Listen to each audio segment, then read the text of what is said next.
Hello everyone. कैसे हैं आप सभी। आज के इस सेशन में हम 11th क्लास की एनसीईआरटी भारत का भौतिक पर्यावरण उसका अंतिम चैप्टर है, चैप्टर नंबर 7 के बारे में डिस्कस करेंगे। इसमें जो चैप्टर है 7 नंबर, उसको पार्ट 4 में डिवाइड किया हुआ है। इससे पहले हमने 3 पार्ट का डिस्कशन कर लिया है, जिसमें हमने टोटल 6 चैप्टर पढ़े थे। आज हमारा 7th चैप्टर है, वो प्राकृतिक संकट तथा आपदाएं हैं। ये नेचुरल डिजास्टर है, वो इंडिया के पर्सपेक्टिव से है। कहने का मतलब इंडिया के पर्सपेक्टिव से हम इस नेचुरल डिजास्टर को डिस्कस करेंगे कि कितने प्रकार की नेचुरल डिजास्टर है और उनका कारण क्या है, परिणाम क्या है, और मैंने प्रबंधन मैनेजमेंट क्या है। ठीक है। Management in the sense of natural disaster कि वैसे आप कोई नेचुरल डिजास्टर से संबंधित, फॉर एग्जांपल भूकंप की बात करें, तो हमने फिजियोग्राफिक डिवीजन पढ़ा था, उसमें पढ़ा था कि हिमालय है जो नवीन वलित पर्वतमाला है, अभी भी इनका निर्माण हो रहा है, ये ग्रोथ कर रहा है। तो उत्तराखंड के रीजन की बात करें तो उत्तराखंड गवर्नमेंट से संबंधित बात करें, या नेशनल डिजास्टर मैनेजमेंट एक्ट में जो भूकंप से संबंधित प्रावधान है उनकी बात करें, तो हम देखेंगे कि भूकंप हिमालय क्षेत्र में कहीं पे कभी भी भूकंप आ सकता है। तो भूकंप आने से पहले हमारी क्या तैयारी रहेगी। ठीक है। और भूकंप के आने से पहले हमें जो national national disaster management act है, उनके जो प्रावधान है भूकंप से संबंधित, ठीक है, उनके बारे में लोगों को कैसे जागरूक करेंगे, और यदि भूकंप आने के क्या क्या मतलब चांसेस रह सकते हैं। ठीक है। तो उसके बारे में लोगों को जागरूक करेंगे। ठीक है। तो ये हो गई भूकंप आपदा घटित होने से पहले की बात। अब भूकंप के दौरान क्या क्या स्ट्रेटेजी रहेगी हमारी उनसे भूकंप के परिणाम को कम करने की। तो उसके संबंध में तीसरा स्टेज है मैनेजमेंट का, दूसरा स्टेज ये है, और मैनेजमेंट का तीसरा स्टेज है कि भूकंप या कोई प्राकृतिक आपदा घटित होने के बाद में हम उनके जो इम्पैक्ट है उसको मिनिमाइज करने के लिए क्या क्या रणनीतियाँ रहेगी हमारी। फॉर एग्जांपल जो ह्यूमन रिसोर्सेज है उनको बचाने के लिए हमारे पास प्रॉपर मेडिकल की टीम होनी चाहिए। ठीक है। और जो मेडिकल इक्विपमेंट है उनका समय रहते वहाँ पर पहुँच जाना चाहिए। उसके बाद में जो खाद्य सामग्री है उसके बारे में, और जो जीव जंतु है, बायोडाइवर्सिटी से रिलेटेड जो भी रिसोर्सेज है उनका कंजर्वेशन है। ठीक है। तो उनके बारे में, तो ये मैनेजमेंट की 3 स्ट्रेटेजी रहती है basically, pre disaster, during disaster और पोस्ट डिजास्टर। तो ये 3 चीज़ें हैं। और उसके बाद में जो नेचुरल डिजास्टर है, वो इंडिया के संबंध में इस चैप्टर में हम बेसिकली इंडिया के बारे में डिस्कस करेंगे कि इंडिया में कौन कौन से नेचुरल डिजास्टर है वो आती है। तो इसमें ये इकाई संबंधित है किस किस टॉपिक से। पहली तो है बाढ़ तथा सूखा। जो फ्लड्स एंड ड्रॉट्स आते हैं इंडिया में, उसके बारे में कि इंडिया का कौन सा रीजन है जो ड्रॉट से या सूखा से प्रभावित है, कौन सा रीजन बाढ़ से प्रभावित है। और उसके बाद में भूकंप और सुनामी। कहने का मतलब जो इंडिया को 5 भूकंप जोन में बांटा गया है इंटेंसिटी के पॉइंट ऑफ व्यू से, तो उनके बारे में डिस्कस करेंगे कि जो मैक्सिमम इंटेंसिटी वाला रीजन है कौन सा है, उससे कम कौन सा है। तो ऐसे करके इंडिया को 5 जो अर्थक्वेक जोन है उसमें डिवाइड किया हुआ है। उसके बाद में सुनामी के संबंध में है कि इंडिया का कौन सा रीजन है जो सुनामी से प्रभावित है और सुनामी का क्या कारण है, और इससे संबंधित मैनेजमेंट के लिए क्या क्या मेजर्स लिए हैं उसके बारे में। उसके बाद है चक्रवात, जो साइक्लोन से संबंधित कौन सा रीजन इम्पेक्टेड रहते हैं उनके बारे में। और उसके बाद में भूस्खलन, कहने का मतलब इंडिया में कौन कौन से रीजन में भूस्खलन आता है, और भूस्खलन आने का कारण क्या है, परिणाम क्या है, और मैनेजमेंट क्या है। तो ये 3 चीजें हैं, कारण, परिणाम और प्रबंधन। ये इन जो लिस्ट में 4 लिस्टें बना रखी है, इनमें बाढ़ और सूखा से संबंधित कारण, परिणाम, प्रबंधन वैसे के वैसे भूकंप, सुनामी, चक्रवात और भूस्खलन से संबंधित है। तो बेसिकली इसके बारे में हम डिस्कस करने जा रहे हैं। तो चलिए, हमारा चैप्टर नंबर 7 है, वो है प्राकृतिक संकट तथा आपदाएं। इसमें शुरुआत में कुछ नॉर्मल बातें की हुई है कि हम नेचुरल डिजास्टर के बारे में पढ़ रहे हैं, तो इनके संबंध में कुछ शुरुआती बातें बोल रखी है कि आपने सुनामी के बारे में पढ़ा होगा, और उसके प्रकोप की तस्वीरें टेलीविजन पर देखी होगी। आपको कश्मीर में नियंत्रण रेखा के दोनों तरफ आए भयावह भूकंप की जानकारी भी होगी। इन आपदाओं से होने वाले जान माल के नुकसान ने हमें हिला कर रखा है। ये परिघटना के रूप में क्या है और कैसे घटित होती है, हम इनसे कैसे हम इनसे अपने आप को कैसे बचा सकते हैं, ये कुछ सवाल है जो हमारे दिमाग में आते हैं। इस अध्याय में हम इन्हीं सवालों का विश्लेषण करेंगे। तो इसमें शुरुआत में बोल रहा है कि सुनामी के बारे में सुना है, फिर बोल रहे हैं कि एलओसी के दोनों और भूकंप के बारे में सुना होगा, ठीक है। तो इन दोनों जो नेचुरल डिजास्टर होती है उनकी जान और माल की नुकसान होता है, ठीक है। तो उसकी वजह से हमारा जो इंफ्रास्ट्रक्चर है वो चरमरा जाता है, तो उसके बारे में, ठीक है। तो ये परिघटनाएं कैसे होती है, एक पहली बात तो ये क्या है और कैसे घटित होती है, इनका नेचर क्या है। जैसे सुनामी कोस्टल एरिया में आती है और भूकंप कहीं पे भी आ सकता है, कोस्टल एरिया हो या मिडलैंड हो या फिर जो हिमालयन बेल्ट हो वहाँ पे आ जाता है। तो इसके नेचर के बारे में और फिर ये है कि कैसे घटित होती है। अब जो भूकंप और सुनामी है एक दूसरे से संबंधित है। यदि सागरीय बेसिन है वहाँ पर यदि भूकंप आएगा तो सुनामी क्रिएट होगी, और भूकंप यदि लैंड पार्ट पे आएगा तो केवल भूकंप के इम्पैक्ट होंगे, ठीक है। तो इसके बाद में हमने देखा कि इनसे कैसे कैसे बचें, ठीक है। जो इनके जो मैनेजमेंट से संबंधित है, ये बात है कि कैसे बचना, ये मैनेजमेंट से संबंधित है। और ये क्या और कैसे, ये कारण के बारे में और हमारे दिमाग में आता है, ठीक है। तो ये मैनेजमेंट से संबंधित है। तो ये बात बोली है। उसके बाद में बोला परिवर्तन प्रकृति का नियम है। परिवर्तन प्रकृति का नियम है, ये लगातार चलने वाली प्रक्रिया है। जो चेंजेज है वो कंटिन्यूअस प्रोसेस है, जो विभिन्न तत्वों, चाहे वो बड़ा हो या छोटा हो, पदार्थ हो या अपदार्थ हो, अनवरत चलती रहती हो या तथा हमारे प्राकृतिक और सामाजिक सांस्कृतिक पर्यावरण को प्रभावित करती है, ठीक है। तो जो परिवर्तन है वो प्रकृति का नियम है, ये लगातार चलने वाली प्रक्रिया है। जो विभिन्न तत्वों, चाहे वो बड़ा हो या छोटा हो, जो रूप में, फॉर एग्जांपल जो अर्थक्वेक आता है वो किसी छोटे बेल्ट में आता है तो भी वहाँ पे भी इम्पेक्ट करता है, चाहे हिमालयन रीजन में या विश्व के अन्य भागों में आए तो लार्ज स्केल पर भी इम्पेक्ट कर सकता है। फिर उसका बाद में अपदार्थ हो या मतलब पदार्थ हो या अपदार्थ हो, ठीक है। और उसके बाद में अनवर चलने वाली, कहने का मतलब कंटिन्यूअस चलने वाली प्रोसेस है, बीच में कभी रुकती नहीं है। तथा हमारे प्राकृतिक और सामाजिक सांस्कृतिक पर्यावरण को प्रभावित करती है। हमारा जो नेचुरल जो एटमॉस्फेयर है उसको चेंज करती है। फिर सामाजिक और सांस्कृतिक पर्यावरण है हमारा, जो ह्यूमन वैल्यूज है उनको भी इम्पैक्ट करती है। तो उसके बारे में बोला है। ये प्रक्रिया हर जगह व्याप्त है, परंतु इसके परिणाम, सघनता और पैमाने में अंतर होता है। कहने का मतलब धरती के किसी भी कोने में ऐसा नहीं है कि इस रीजन में भूकंप आएगा ही नहीं, ठीक है। ऐसी कोई बात नहीं है, ठीक है। जहाँ जहाँ समुद्र है वहाँ वहाँ सुनामी है, ठीक है। कहीं पे भी चले जाओ आप, ठीक है। तो ये बात बोली है। उसके बाद में इनकी इंटेंसिटी अलग हो सकती है, परिणाम अलग से हो सकता है। जैसे फॉर एग्जांपल किसी रीजन में सुनामी आई और वहाँ पर जनसंख्या नहीं है तो वहाँ पर जो इम्पैक्ट होगा वो मिनिमम होगा। और कोई ऐसा रीजन है वहाँ पर जो पॉपुलेशन डेंसिटी है वो मैक्सिमम लेवल पर है तो वहाँ पर जो ह्यूमन इम्पैक्ट होगा वो मैक्सिमम होगा। उसके बाद में इंटेंसिटी की बात करें, यदि जो पॉपुलेशन से रहित क्षेत्र है वहाँ पर सेम बात, परिणाम और इंटेंसिटी, ठीक है, सिमिलर ही है। जहाँ पे पॉपुलेशन निवास करती है वहाँ पर यदि कोई नेचुरल डिजास्टर घटित होगी तो वहाँ पे इंटेंसिटी ज़्यादा होगी। और जहाँ पे पॉपुलेशन निवास नहीं करती है, यदि वहाँ पर कितना भी तीव्र भूकंप क्यों ना आए, 7 रिक्टर स्केल का भी भूकंप क्यों ना आए, वहाँ पर परिणाम मिनिमम ही होगा। क्योंकि अपना जो नेचुरल लैंडस्केप है उनमें चेंजेज आएगा। जो ह्यूमन लैंडस्केप है, ह्यूमन लैंडस्केप का मतलब है कि वहाँ पे जो मानवों ने घर बसाया है, इंफ्रास्ट्रक्चर डेवलपमेंट किया है, यदि वो नहीं होगा उस रीजन में तो वहाँ पे मिनिमम इंटेंसिटी होगी।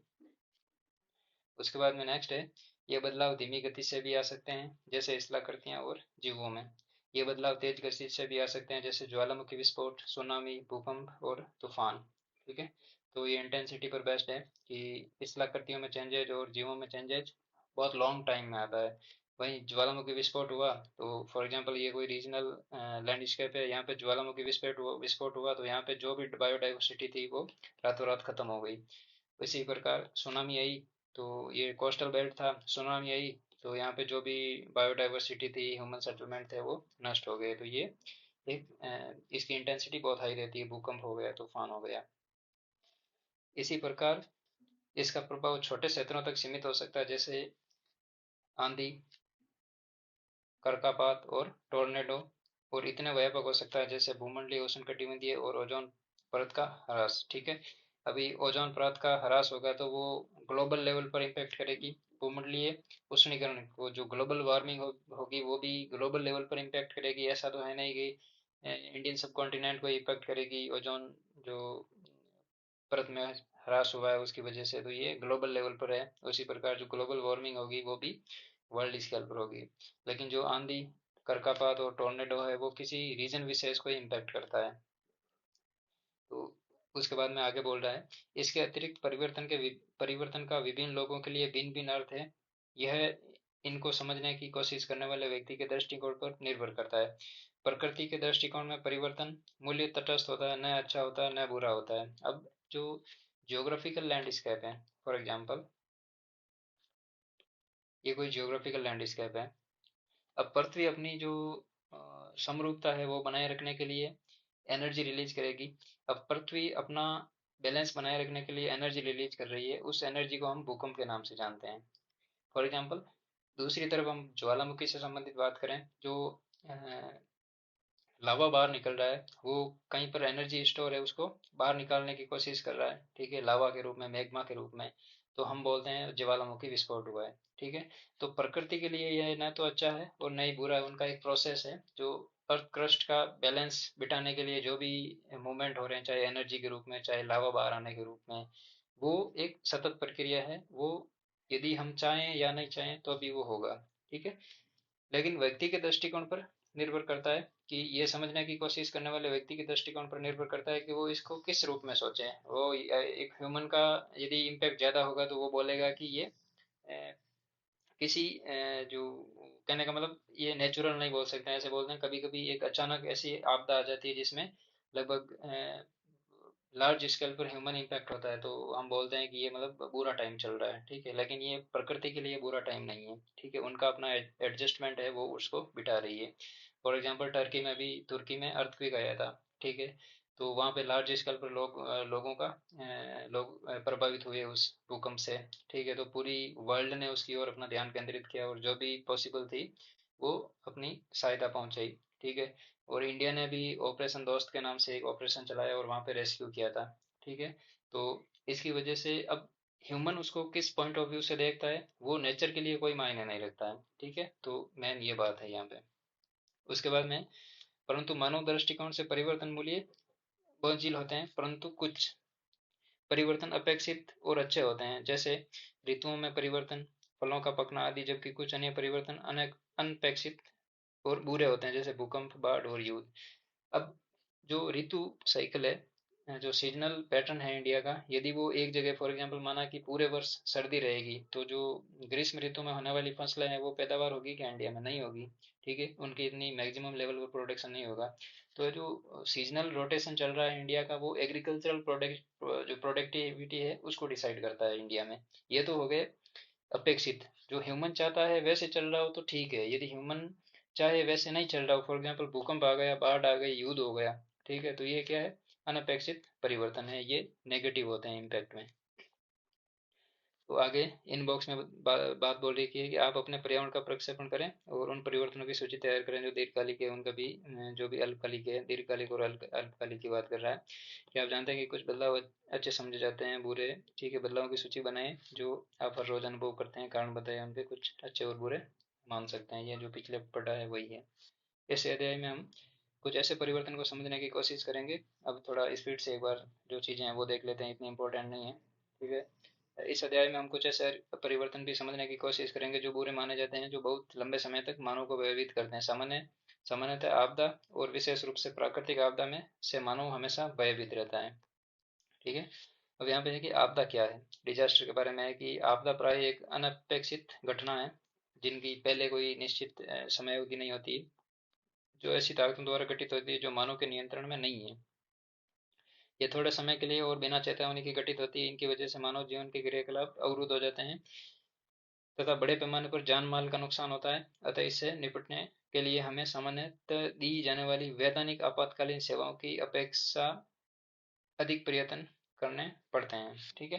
यानी लास्ट में ये लाइन बोली है कि प्राकृतिक आपदाओं से निपटने के लिए हमें सामान्यतः दी जाने वाली वैधानिक आपातकालीन सेवाओं की अपेक्षा अधिक प्रयत्न करने पड़ते हैं।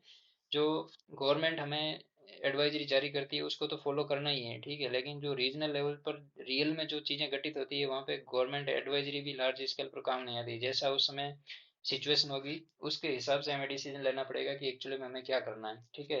गवर्नमेंट का काम है डिजास्टर मैनेजमेंट के संबंध में मैनेजमेंट जो पॉलिसियाँ होती है उनको डिसाइड करना कि भूकंप आएगा तो एक पैरामीटर डिसाइड करते हैं कि भूकंप आएगा तो हमें क्या क्या करना है। ये 5 रूल डिसाइड कर लिए। लेकिन एक कोई ऐसा छठा रूल है जो उस समय प्रेजेंट टाइम में जान बचा सकता है आदमी की, ठीक है। तो इन 5 रूल को फॉलो थोड़ी करेगा कि मुझे ये चीज़ें फॉलो करनी है उसके बाद में छठी चीज़ आएगी, ठीक है। तो अपेक्षा से अधिक भी प्रयत्न करना पड़ता है, जो रियल टाइम में सिचुएशन होती है उसके अनुसार हमें चलना पड़ता है। उसके बाद में लंबे समय तक भौगोलिक साहित्य में आपदाओं को प्राकृतिक बल का परिणाम माना जाता रहा है। मानव को इसका अबोध और असहाय शिकार, ठीक है। जो प्राकृतिक आपदाएं हैं उनको प्राकृतिक बलों का परिणाम माना है, और मानव को असहाय और अबोध कहने का मतलब उसको इसकी जानकारी नहीं है, और असहाय का मतलब है कि वो कुछ नहीं कर सकता। नेचुरल डिजास्टर आती है तो उसमें जो ह्यूमन इंटरफेरेंस है वो जीरो होएगा, बिल्कुल वहाँ पे मानव की कोई नहीं चले, कुछ नहीं चलेगी, ठीक है। परंतु प्राकृतिक बल ही आपदाओं के एकमात्र कारक नहीं है। जो नेचुरल लॉज है, फोर्स है, सॉरी, नेचुरल फोर्स है, बल है, वही जो डिजास्टर का एकमात्र कारक नहीं है, फैक्टर नहीं है। आपदाओं की उत्पत्ति के संबंध में मानव क्रियाकलापों से भी है, ठीक है। आपदाएं कुछ ऐसी डिजास्टर है जो ह्यूमन एक्टिविटीज से भी प्रभावित रहती है। कुछ मानवीय गतिविधियां तो सीधे रूप से इन आपदाओं के लिए उत्तरदायी होती है। भोपाल गैस त्रासदी, चेरनोबिल नाभिकीय आपदा, युद्ध, क्लोरोफ्लोरोकार्बन, सीएफसी गैसें वायुमंडल में छोड़ना, और ग्रीन हाउस गैसें, ध्वनि, वायु, जल, मिट्टी संबंधी पर्यावरण प्रदूषण आदि अपने आपदाएं इनके उदाहरण हैं। जो हमने ये ऊपर चीजें पढ़ी ना, भोपाल गैस त्रासदी से लेके चेरनोबिल, युद्ध, सीएफसी गैस का वायुमंडल में छोड़ना, ग्रीन हाउस, ध्वनि, वायु, जल, मिट्टी से संबंधित पर्यावरण प्रदूषण, ये सारी ह्यूमन एक्टिविटीज से मोटिवेटेड है। कुछ मानवीय गतिविधियां परोक्ष रूप से भी आपदाओं को बढ़ावा देती है। वनों को काटने की वजह से भूस्खलन और बाढ़, भंगुर जमीन का निर्माण कार्य, अवैज्ञानिक भूमि उपयोग का उदाहरण, जिसकी वजह से आपदा परोक्ष रूप से प्रभावित रहती है। अब कुछ ऐसी चीजें होती है जैसे फॉर एग्जांपल भोपाल गैस त्रासदी तो हाथों हाथ घटित हो गई। यदि ह्यूमन ने थोड़ा सा वहाँ पे मिसमैनेजमेंट किया रिसोर्सेज का तो भोपाल गैस त्रासदी हो गई। लेकिन दूसरी तरफ क्या है कि मानो पेड़ काटता है किसी भी ढलान रीजन का, ठीक है। तो एक साल हो गया पेड़ काट लिया, 2-3 साल बाद में अचानक तेज बारिश हुई और वहाँ पे पेड़ एकदम साफ है, ठीक है। तो वहाँ पे क्या है कि ढलान की वजह से जो भूस्खलन होगा, लैंडस्लाइड होगा, ठीक है। तो वो कॉन्सिक्वेंसेज थोड़े लॉन्ग टाइम का है, ठीक है। हाथों हाथ पता नहीं चलता है कि मैंने पेड़ काटे हैं, लेकिन 2-3 साल बाद में यहाँ पे लैंडस्लाइड होगा और जो पहाड़ी की ढलान में मेरा घर बना हुआ है वहीं पर वो मलबा आकर गिरेगा, ठीक है। ये चीज़ें उनको पता नहीं होती है। उसके बाद में इंटेंसली हाथों हाथ उनको पता नहीं चलती है। दूसरा बाढ़, बाढ़ का मतलब है कि जो मैदान, जो रिवर कैचमेंट एरिया है उनके दोनों तरफ यदि पेड़ पौधे, जो नेचुरल बैलेंस है रिवर का वो नहीं बना रहेगा तो ह्यूमन वहाँ पे इंटरफेयर करेगा, वहाँ पे एग्रीकल्चरल लैंड डेवलप करेगा, पेड़ पौधों को काटेगा, वहाँ पे इंफ्रास्ट्रक्चर डेवलप करेगा। तो जो नदी का एक नेचुरल रास्ता है यदि उसको डिस्टर्ब करेगा तो बाढ़ आएगी, ठीक है। बंगूर जमीन का निर्माण कार्य, बंगूर जमीन का निर्माण कार्य का मतलब है कि जो ऊपरी परत है, ठीक है, उसके साथ छेड़छाड़ करेगा तो उसका भी नेगेटिव इम्पैक्ट है। और अवैज्ञानिक भूमि उपयोग, ठीक है। तो जो लैंड की फर्टिलिटी है, उर्वरता है, उसके विपरीत जाकर कोई प्रोडक्शन करेगा एग्रीकल्चर का तो इतना ज़्यादा उसको आउटपुट नहीं मिलेगा, ठीक है। तो अवैज्ञानिक उपयोग भी, भूमि का अवैज्ञानिक उपयोग भी एक आपदा के रूप में ही है, ठीक है। उसको आपदा के रूप में देखेंगे कि भाई साहब हमने 1 लाख का खर्चा किया है और हमें 20,000 की आउटपुट आया, ठीक है। तो ये नेचुरल आपदा ही है, ठीक है। हमने जो नेचुरल लॉ है उनको फॉलो नहीं किया, जो लैंड की प्रोडक्टिविटी है उसको फॉलो नहीं किया हमने। उसके बाद में बोल रहा है कि क्या आप अपने पड़ोस या विद्यालय के आसपास चल रही गतिविधियों को पहचान कर उसकी वजह से भविष्य में आपदाएं आ सकती है, क्या आप इनसे बचाव के लिए सुझाव दे सकते हैं। यह सर्वमान्य है कि पिछले कुछ सालों में मानवकृत आपदाओं की संख्या का और परिणाम दोनों में वृद्धि हुई है। जनरल बातें हैं कि जो मानवकृत आपदाएं हैं, ह्यूमन मोटिवेटेड डिजास्टर है, उनकी घटनाओं में वृद्धि हुई है और कई स्तर पर ऐसी घटनाओं से बचने के भरसक प्रयत्न किए जा रहे हैं। यद्यपि इस संदर्भ में अब तक सफलता नाम मात्र ही हाथ लगी है, परंतु इन मानवकृत आपदाओं में से कुछ का निवारण संभव है। इसके विपरीत प्राकृतिक आपदाओं पर रोक लगाने की संभावना बहुत कम है। इसलिए सबसे अच्छा तरीका है इनके असर को कम करना और इनका प्रबंधन करना। अब आपदाएं जो ह्यूमन मोटिवेटेड डिजास्टर होती है उनको कुछ हद तक हम रोक सकते हैं, और कुछ ऐसी आपदाएं हैं जिनको हम जीरो इम्पैक्ट तक ला सकते हैं, ठीक है। लेकिन दूसरी तरफ जो नेचुरल डिजास्टर होती है वो क्या होती है, उनका पहली बात तो हमें पता नहीं होता है कि नेचुरल डिजास्टर कब घटित होगी। फॉर एग्जांपल बाढ़ हो गई या अर्थक्वेक आ गया, ज्वालामुखी विस्फोट हो गया, ठीक है। तो अब हम क्या कर सकते हैं, नेचुरल डिजास्टर का जो इम्पैक्ट है उसको मिनिमम कर सकते हैं, ठीक है। उसका असर कम करना और इसका प्रबंधन करना। असम का असर कम करने का मतलब है कि कोई ज्वालामुखी विस्फोट हुआ है और उसके ज्वालामुखी विस्फोटक रीजन के आसपास में कोई ह्यूमन सेटलमेंट है, कोई इंफ्रास्ट्रक्चर है जो ह्यूमन के लिए इंपॉर्टेंट है, तो उनको वहां से दूसरे स्थान पर ट्रांसफर कर सकते हैं, तो इसका इम्पैक्ट कम हो जाएगा। और उसका मैनेजमेंट का मतलब है कि जो ज्वालामुखी विस्फोट हुआ है और उसके आसपास का जो इम्पेक्टेड एरिया है उसको, यदि कहने का मतलब उसके साथ छेड़छाड़ नहीं करें, ठीक है। तो ये मैनेजमेंट के संबंध में है। और जो जो इम्पेक्टेड ह्यूमन सेटलमेंट है, ठीक है, उनको वापस दूसरी जगह स्थानांतरित किया जा सकता है, तो ये मैनेजमेंट की कैटेगरी में आएगा।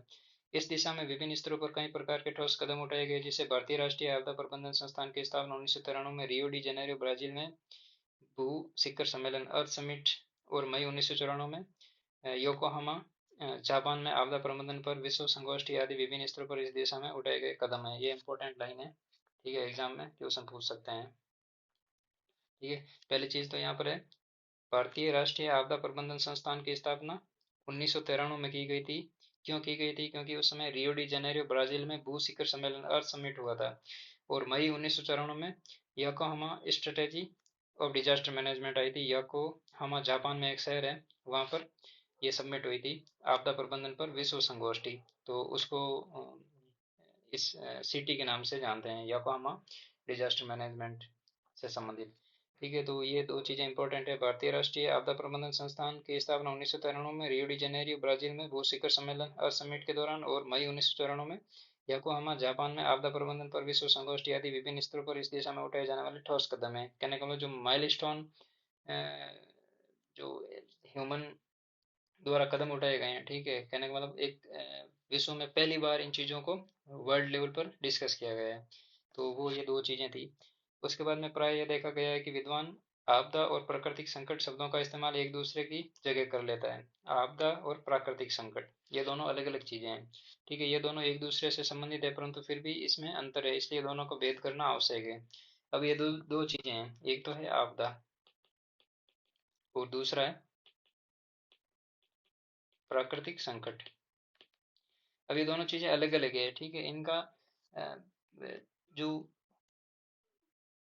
पढ़ते हैं तो ऐसा लगता है ये सिमिलर है, आपदा और प्राकृतिक संकट, लेकिन इनमें माइनर डिफरेंस है। वो क्या है कि प्राकृतिक संकट के बारे में है कि प्राकृतिक पर्यावरण में हालात के वे तत्व जिनसे धन जल सॉरी धन जन या दोनों का नुकसान पहुंचने की संभाव्यता होती है, ये बहुत तीव्र हो सकते हैं, या पर्यावरण विशेष के स्थायी पक्ष भी हो सकते हैं, जैसे महासागरीय धाराएं, हिमालय में तीव्र ढाल ढाल और अस्थिर संरचना आकृतियां, और इस रेगिस्तानों तथा हिमाच्छादित क्षेत्रों में विषम जलवायु दशाएं। आगे बोल रहा है कि प्राकृतिक संकट की तुलना में प्राकृतिक आपदाएं अपेक्षाकृत तीव्रता से घटित होती है। ये बड़े पैमाने पर जन धन की हानि तथा सामाजिक तंत्र और जीवन को छिन्न भिन्न कर देती है, तथा उन पर लोगों का बहुत कम या कुछ भी नियंत्रण नहीं रहता है। अब जो प्राकृतिक संकट होते हैं, जो प्राकृतिक आपदाएं होती है, उनका लोगों पर कोई नियंत्रण नहीं रहता है, ठीक है। और ये बहुत कम टाइम में घटित होती है, लार्ज स्केल को प्रभावित करती है, ठीक है।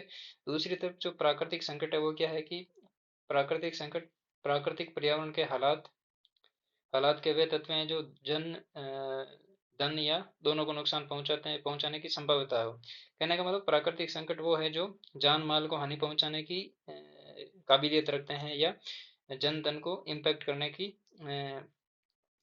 इनमें इंटेंसिटी होती है, ठीक है। दूसरी तरफ आपदा तो ऐसी चीज़ है जो एक कहने का मतलब कुछ मिनटों में किसी रीजनल लेवल पर जो भी इंफ्रास्ट्रक्चर है, डेवलपमेंट है, ह्यूमन सेटलमेंट है, सारी चीज़ों को तबाह कर सकती है। लेकिन प्राकृतिक संकट में कैपेसिटी होती है, लेकिन लार्ज स्केल पर ये इम्पैक्ट नहीं करती है, बहुत कम टाइम में धीरे धीरे ये इम्पैक्ट करना शुरू करती है, तब तक लोगों को पता चल जाती है इनकी कि भाई ये कितनी घातक चीज़ें हैं, ठीक है। कितनी इनकी इंटेंसिटी है, कहाँ तक ये प्रभावित कर सकती है, ठीक है। जैसे महासागरीय धाराएं, हिमालय के तीव्र ढाल और अस्थिर संरचनात्मक स्थलाकृतियाँ, जो स्ट्रक्चरल टोपोग्राफी होती है उनके बारे में, रेगिस्तानों के बारे में, हिमाच्छादित क्षेत्रों में विषम जलवायु दशाएं। फॉर एग्जांपल रेगिस्तान की बात करें तो वो जो मरुस्थल मार्च होता है, मरुस्थल मार्च का मतलब है मरुस्थल का आगे बढ़ना, तो फॉर एग्जांपल इस वाले रीजन में कोई सेटलमेंट है और मरुस्थल मार्च यहाँ तक पहुँचा है, तो अब यहाँ पे जो सेटलमेंट है उनको पता है कि यदि मरुस्थल मार्च से हमें बचना है तो वो इस प्रकार की इस्तेला कर दिया यहाँ पे डेवलप कर लेंगे कि यहाँ पर मरुस्थल मार्च की कोई भी इम्पैक्ट नहीं पड़ेगा, नेगेटिव इम्पैक्ट नहीं पड़ेगा, या फिर ये दूसरी जगह मूव कर जाएंगे तो मरुस्थल मार्च का इनके ऊपर नेगेटिव इम्पैक्ट होगा। तो ये है प्राकृतिक आपदाएं, प्राकृतिक संकट। उसके बाद में सामान्यतः प्राकृतिक आपदाएं संसार भर के लोगों की व्यापीकृत जनरलाइज्ड अनुभव होते हैं, और दो आपदाएं न तो समान होती है और न ही उनमें आपस में तुलना की जा सकती है। प्रत्येक आपदा अपने नियंत्रणकारी सामाजिक पर्यावरणीय घटकों सामाजिक अनुक्रिया जो ये उत्पन्न करते हैं तथा जिस ढंग से प्रत्येक सामाजिक वर्ग इसे निपटता है अद्वितीय होती है। कहने का मतलब फॉर एग्जाम्पल भूकंप आया है, ठीक है, या यहाँ पे बोला है कि अनुभवजन्य है, ठीक है, व्यापीकृत अनुभव होते हैं, और दो आपदाएं न तो समान होती है न ही उनके आपस में तुलना की जा सकती है। प्रत्येक आपदा अपने नियंत्रणकारी सामाजिक पर्यावरणीय घटकों सामाजिक अनुक्रिया जो ये उत्पन्न करते हैं तथा जिस ढंग से प्रत्येक सामाजिक वर्ग इसे निपटता है अद्वितीय होती है। फॉर एग्जाम्पल एक भूकंप की बात करें, दूसरी सुनामी की बात करें, ठीक है। तो भूकंप आएगा, उसके कॉन्सिक्वेंसेज उनके परिणाम अलग होंगे, उनके भूकंप से निपटने के जो तौर तरीके होंगे, जो पॉलिसियाँ होगी वो अलग होगी। दूसरी तरफ जो सुनामी आएगी उससे जो रीजन में इम्पेक्टेड लोग होंगे, ठीक है, वो उनका सुनामी से निपटने का तरीका अलग होगा। सुनामी के संबंध में जो मैनेजमेंट की पॉलिसियाँ होगी वो भी अलग होगी। तो ये चीज़ है। उसके बाद में है कि उपरव्यक्त विचार तीन महत्वपूर्ण चीजों की ओर इंगित करता है। पहला है कि प्राकृतिक आपदा के परिणाम गहनता बारंबारता तथा इसके द्वारा किए गए नुकसान समयांतर पर बढ़ते जा रहे हैं, ठीक है। जैसे जैसे टाइम बीतता है वैसे वैसे इनका परिणाम कॉन्सिक्वेंसेज इंटेंसिटी और जो रेगुलरिटी है, ठीक है, बारंबारता है वो बढ़ती जाती है किनकी, प्राकृतिक आपदाओं की। दूसरा है संसार के लोगों में इन आपदाओं द्वारा पैदा किए गए भय के प्रति चिंता बढ़ रही है तथा इनसे जान माल की क्षति को कम करने का रास्ता ढूंढने का प्रयत्न कर रहे हैं। अंततः प्राकृतिक आपदा के प्रारूप में समयांतर पर महत्वपूर्ण परिवर्तन आया है, ठीक है। जैसे जैसे इंटेंसिटी कॉजेज और जो फ्रीक्वेंसी है इनकी बढ़ती जाती है वैसे वैसे लोगों की चिंता बढ़ती जाती है, ठीक है। कहने का मतलब हर बार जो जैसे फॉर एग्जांपल 2021 में कोई नेचुरल डिजास्टर घटित हुआ और उसके लिए लोगों ने 2022-23 तक अच्छे से प्रिपरेशन की और ये अनुभव किया कि नेक्स्ट टाइम यदि डिजास्टर हुई तो इनको हम टैकल कर लेंगे। लेकिन 2026-27 में बार दोबारा ये इंटेंसिटी मतलब कहने का मतलब प्राकृतिक आपदा नेचुरल डिजास्टर घटित हुई और ये इतने लार्ज स्केल पर हुई कि वापस यहाँ पे इंफ्रास्ट्रक्चर डेवलप करने का कोई स्कोप ही नहीं रहा, ठीक है। तो ये है कि चिंता बढ़ी रही और जान माल की क्षति को कम करने का रास्ता ढूंढने का प्रयत्न कर रहे हैं, और अंततः प्राकृतिक आपदा का प्रारूप में समयानंतर में महत्वपूर्ण परिवर्तन आया है, ठीक है। आगे बोल रहा है प्राकृतिक आपदाओं एवं संकटों के अवगमन में परिवर्तन भी आया है। प्राकृतिक आपदाओं के संकटों और अवगमन में परिवर्तन आया है। पहले प्राकृतिक आपदाएं एवं संकट दो परस्पर अंतर संबंधी परिघटनाएं समझी जाती थी, अर्थात जिन क्षेत्रों में प्राकृतिक संकट आते थे वे आपदाओं के द्वारा भी सुभेद्य थे। अतः उस समय मानव पारिस्थितिकी तंत्र के साथ ज्यादा छेड़छाड़ नहीं करता था, ठीक है। उस समय आज से लगभग 500 साल पहले, 200 300 साल पहले, 400 साल पहले जो प्राकृतिक संकट थे वो आते थे, ठीक है। लेकिन उस समय क्या होता था कि जो मानव है वो पारिस्थितिकी तंत्र जो इकोसिस्टम है उसके साथ ज्यादा छेड़छाड़ नहीं करता था, ठीक है। जैसे फॉर एग्जांपल हिमालय की बात करें तो आज से 500 साल पहले हिमालयन रीजन में कोई लैंडस्लाइड आता था, ठीक है। तो लैंडस्लाइड आता था तो किसी ए रीजन से मलबा ढहकर बी रीजन पर आया तो वो मलबा वहीं पर पड़ा रहेगा, बाद में उनको छेड़ेंगे नहीं। आज से लगभग 400-500 साल पहले की बात करते हैं, ठीक है। लेकिन प्रेजेंट टाइम की बात करें तो यहाँ से मलबा यहाँ पर आया, ठीक है, लैंडस्लाइड हुआ, लेकिन यहाँ पर रोड बनी हुई थी, ठीक है। अब भूस्खलन क्यों हुआ, क्योंकि इस रीजन में जो रीजनल इम्बैलेंस था टोपोग्राफी का वो बैलेंस हुआ अभी भूस्खलन आने के बाद में, ठीक है। एनर्जी रिलीज हुई कहने का मतलब, ठीक है। लेकिन यहाँ पर अब लैंडस्लाइड ए स्थान से बी स्थान पर आ गया मलबा, ठीक है, यहाँ पे रोड बह रही थी, ठीक है। लेकिन कालांतर में क्या किया मानव ने, यहाँ पे इस जो लैंडस्लाइड में मलबा आया था उसको हटाकर नीचे ढकेल दिया, ठीक है। तो जो वापस एनर्जी का फोकस है वो किसी दूसरी जगह क्रिएट हो गया, माना कि यहाँ इस जगह क्रिएट हो गया, अब यहाँ पर रोड बना दी वापस, ठीक है। तो कालांतर में क्या होगा, यहाँ पे लैंडस्लाइड आएगा तो पहाड़ी ये भी ढह जाएगी, रोड पूरी नीचे आ जाएगी, ठीक है। तो प्राचीन टाइम में पारिस्थितिकी तंत्र इकोसिस्टम के साथ छेड़छाड़ नहीं करते थे। यहाँ पे मलबा बह के आ गया तो उसको छोड़ के दूसरी जगह से वो बहने लग जाते थे। ठीक है, प्रेजेंट टाइम में ये चीज, ये सिनेरियो पूरा बदल गया है। तो एक नेचुरल जो फ्रीक्वेंसी है, बारंबारता है किसी नेचुरल डिजास्टर की, वो इस वजह से भी बढ़ रही है कि वहाँ पे ह्यूमन इंटरफेयर बहुत ज्यादा होता है। इसलिए इन आपदाओं से नुकसान कम होता था। प्राचीन टाइम की बात कर रहे हैं, आज से बहुत टाइम पहले की। तकनीकी विकास ने मानव को पर्यावरण को प्रभावित करने की बहुत क्षमता प्रदान की है। कहने का मतलब टेक्नोलॉजिकल एडवांसमेंट इतना हो गया, डेवलपमेंट इतना हो गया है कि ह्यूमन नेचर को जब चाहे छेड़छाड़ कर सकता है नेचर के साथ। ठीक है, तो ये है परिणामतः मनुष्य ने आपदा के खतरे वाले क्षेत्रों में गहन क्रियाकलाप शुरू कर दिए हैं। जो हाई इंटेंसिटी वाले रीजन है नेचुरल डिजास्टर्स के पॉइंट ऑफ व्यू से, वहां पर भी इन्होंने इतनी एक्टिविटी डेवलप कर ली है, वहां पे सिटी बसा दिए हैं, वहां पे इंफ्रास्ट्रक्चर इतना लार्ज स्केल पे डेवलपमेंट कर लिया है कि वहां पे इनवाइट कर रहे हैं नेचुरल डिजास्टर को कि आपकी जो नेचुरल डिजास्टर को बोल रहे हैं कि आपकी जो फ्रीक्वेंसी है वो तो छोड़िए, ठीक है, हम एक नई फ्रीक्वेंसी क्रिएट कर रहे हैं, आपकी एनर्जी रिलीज करने का एक नया स्कोप क्रिएट कर रहे हैं। तो आपको इसके हमारे हिसाब से भी कभी कभी चलना पड़ेगा, मतलब ह्यूमन ऐसा बोलता है नेचर को। ठीक है, तो इस वजह से भी कभी कभी अनअपेक्षित जो ह्यूमन मोटिवेटेड डिजास्टर है वो भी घटित होती है। ठीक है, इस प्रकार आपदाओं की सुभेद्यता को बढ़ा दिया गया है। जो वल्नरेबिलिटी है डिजास्टर की वो बढ़ गई है। अधिकांश नदियों में बाढ़ मैदानों में भू उपयोग अधिकांश नदियों के बाढ़ मैदानों में भू उपयोग तथा भूमि की कीमतों के कारण तटों पर बड़े नगरों एवं बंदरगाहों जैसे मुंबई, चेन्नई आदि के विकास ने इन क्षेत्रों में चक्रवातों, प्रबंधनों तथा सुनामी आदि के सुभेद्य बना दिया है। कहने का मतलब कोई नदी जैसे गंगा नदी है, अब गंगा नदी के जितनी पास में जमीन होगी उसकी रेट हाई होगी। अब जैसे जैसे गंगा नदी से दूर जाएंगे उसकी जमीन की कीमत कम होती जाएगी। अब तो पास में जो जमीन है वहां पर हाई रेट है। तो हाई रेट का एक कारण तो ये है कि यहाँ पे गंगा नदी का जो स्वच्छ जल है वो मिलेगा। ठीक है, और उसके बाद में आसपास में जो एग्रीकल्चरल प्रोडक्टिविटी है वो भी ज़्यादा बनी रहेगी, तो इसलिए यहाँ पे कहने का मतलब हाई रेट होती है ज़मीन की। उसके बाद में क्या है कि यहाँ पे फॉर एग्जांपल ये एग्रीकल्चरल लैंड है। ठीक है, फॉर एग्जाम्पल ये मान लेते हैं ये एग्रीकल्चरल लैंड है। तो यहाँ पर क्या किया कि ज़मीन खरीदी किसी आदमी ने, पैसे वाले आदमी ने, और इस ज़मीन का इतना पोर्शन तो खेती के लिए यूज कर रहा है, और इतना यहाँ पे इसने फार्म हाउस क्रिएट कर लिया, यहाँ पे बिल्डिंगें बना दी। ठीक है, तो यहाँ पे जो गंगा नदी का कैचमेंट एरिया था वो प्रभावित हुआ ना, क्योंकि जब ये तो नॉर्मल चैनल है गंगा नदी का, जब गंगा नदी में बाढ़ आएगी तो बाढ़ का जो कैचमेंट एरिया था वो यहाँ तक था। ठीक है, इस वाले रीजन तक था। लेकिन यहाँ पे भाई साहब ने यहाँ पे क्या किया, बड़ी बड़ी बिल्डिंगें बना दी। ठीक है, और यहाँ पर खेती करनी शुरू कर दी। कैचमेंट यहाँ पे एक बड़ी दीवार निकाल कर गंगा नदी के किनारे पर। ठीक है, तो यहाँ पर ये सुबह देता है वल्नरेबिलिटी बढ़ गई है, क्योंकि आने वाले टाइम में बाढ़ आएगी तो ये सारा जो इंफ्रास्ट्रक्चर इसने डेवलप किया है ये एक टाइम गंगा नदी में समा जाएगा। ठीक है, उसके बाद में है कि इन प्रेक्षणों की पुष्टि सारणी 7.1 में दिए गए आंकड़ों से भी की जा सकती है। पिछले 60 वर्षों में 12 गंभीर प्राकृतिक आपदाओं ने विभिन्न देशों में मरने वालों के परिणाम दर्शाए हैं। अब ये 7.1 इंडेक्स है, सारणी है, 1948 से अब तक की प्राकृतिक आपदाओं की बात कर रहा है। एक बार इसको देख लेते हैं, इंडिया में कौन कौन सी हुई है उनको डिस्कस कर लेते हैं, बाकी इतनी इंपॉर्टेंट नहीं है। ठीक है, तो इंडिया में तो यहाँ पे एक ही दे रखी है, दो दे रखी है। 2004 की सुनामी के बारे में बात हो रही है, जिसमें 5 लाख लोग मरे थे। वो कहाँ कहाँ से थे, इंडोनेशिया, श्रीलंका और भारत थे।